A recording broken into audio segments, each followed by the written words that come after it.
Yung namang mga supporters ni VP Inday na nagsasabi na kaya daw nanalo si BBM na presidente ay dahil kay Inday. Ay nako, ang tindi ng inyong mga hallucination. Kung matatandaan ninyo, noong 2016, ang boto ni former President Rodrigo Duterte ay 16 million lamang. Ito si BBM, 31 million. Oo, totoo na merong dagdag si VP Inday na mga almost 500,000. Eh yan ay dahil kasi merong mga nag-isko Inday. May mga Pacman, Manny Pacman Inday. At merong mga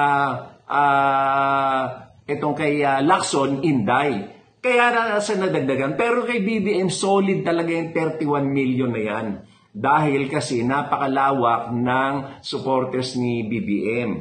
At kung matatandaan ninyo, si Presidente Duterte, kaya lamang siya nanalo because of the Marcos votes and loyalist votes.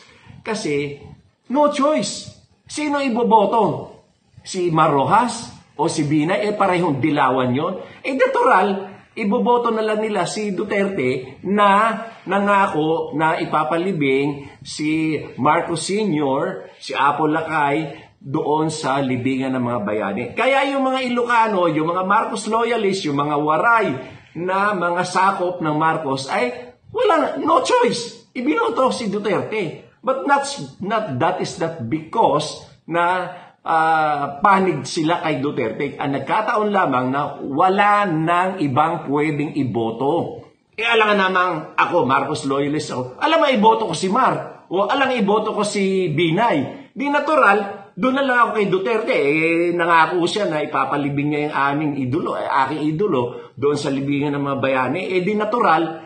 Kaya huwag kayo mag-iisip na porket ganun nagpanalo sa kay BBM, sila Duterte, napakalayo naman ng hallucination ninyo.